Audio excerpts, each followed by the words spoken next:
Well, this is like part of the psychosis because, obviously free speech is important and not having free speech would be bad. And we're seeing the consequences of a lot of that. But it's such a big part of the sales pitch about how to escape the trap that you're describing is we need free speech. We need a global town square. The more people lift up their voices, the more free that we're going to be.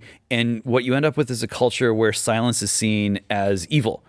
And where maybe the biggest pot addict in the world, right, could find you and read your stuff, and go, oh, Cerno, yeah, okay, and then like hear some criticism from you, and could just like not say anything, right, not engage. But such a big part of the trap is no, you must engage. You have to respond. You have to be critical. You must be a critic. You must be an analyst. You must pick things apart, debunk them, fact check them. That culture, which is just being so powerfully reinforced by the idea that free speech is what will save us.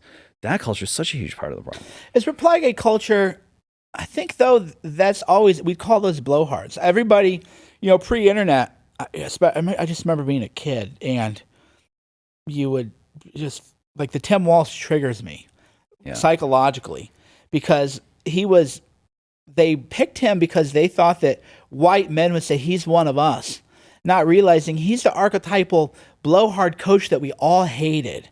And he had some weird position of authority over us that was unearned, that he never would have earned in a real high. Of course, he was a teacher, in a hierarchical structure among men, he would never have earned it. Put him in a room of 10 men. Right. This guy is not running things. And of course, they picked him. So when people say he triggers you, it's like, he does, but it doesn't hurt my feelings for you to tell me that, because you guys thought that he's somebody that we would look up to because you're so in the DEI world.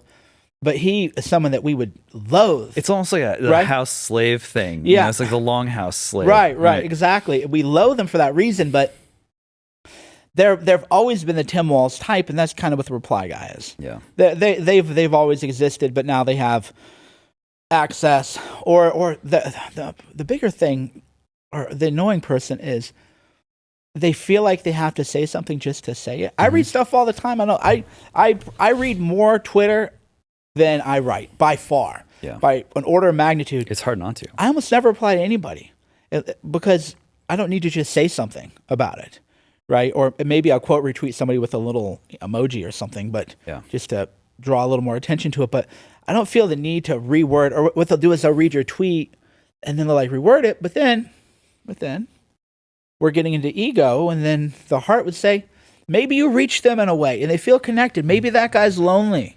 I have this this is what I hate about living in the heart. Like, this is what I hate about it is, in the mind, it's easy to say, what a fucking dork. Sorry, I shouldn't. What a dork. And that's the mind. But then on the other hand, you're like, what if that guy's really lonely? He read something that resonated with him. He feels a connection, and his way of connecting is replying to you. And now you're judging this person. Yeah. And then the heart goes, what a terrible person you are, Mike Cernovich. Right. What is wrong with you? And then you're like, oh man, so that's. And then you get a little voice of pride being like, he needs you. You're the one. It could be you who changes his life. So that's not my sin. My sin is more judgment than guruism. Right. So I'm more like I'm too judgmental to be a guru, because if you wanted me as a guru, I think there was something inherently wrong with you. Mm-hmm. So it's probably like a self-hate component, and all that Milu. But the heart would say, what a blessing it is, right? And maybe that person was lonely, and now that person's a little less lonely for a moment, and then you're judging that person. Why are you judging that person? And so that's why I think a lot of men don't want to live in heart, because then you kind of feel that weight, like, oh wow, there's a heaviness maybe that is inside there, whereas if you live in mind, it's very easy to just dismiss everybody and cast stones. You're doing a couple films now in development or in some stage of production. Yeah, two, yeah. Okay, how are these films helping you to kind of break out of the traps that we're talking about? Well, the one film, I'm not, that one's still kind of a confidential project, and it'll make sense why it's confidential when it comes out, but the big one is the douchiest thing in the world is I'm making a film on the meaning of life, right? I just feel like shooting myself in the head. A 10-hour film. My God, you're just like, what a douche. It's the most LA, even though I don't live in LA or like it, that you could ever come think of. But Well, you're really underselling it. So Yeah. Well, no, because if it's just like, what are you doing with it? I'm making a movie about the meaning of life. But we're doing a movie. The guys with Hoax did. They've done some work with Blaze, and also, so we're calling it Meaning because I like one-word titles: hoaxed, silenced, meaning, and we are looking at the meaning of life or what it means to be human, but from the premise, and we're creatively we're in a little, we're meeting, not enough of when you make movies, you have creative differences sometimes. Yeah, you got to do it. So they want to do more of like the circle of life, whereas I want to do it more from the angle of, let's start from the position that the Garden of Eden is literally true. God kicked us out. We're over here, and meaning is sort of this delta between us, right? This is where we're supposed to be. This is where we are.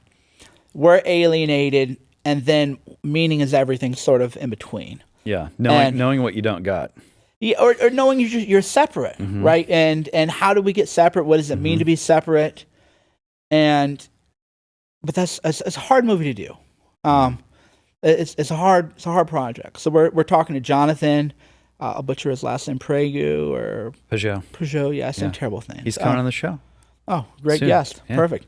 Yeah, talk about symbolism. Like what's the Garden of Eden mean and everything. And we're talking to other people from different religious experiences. We got an ayahuasca, discussion. Like, what if the vine is the forbidden fruit? Because I thought about that a lot too. Because if you drink the tea, you're like, oh man, that really. I enter the forbidden world, right? Yeah. You're not supposed to be there, or maybe you are supposed to be there, but we've been deluded. Whatever. People can argue about that all day, but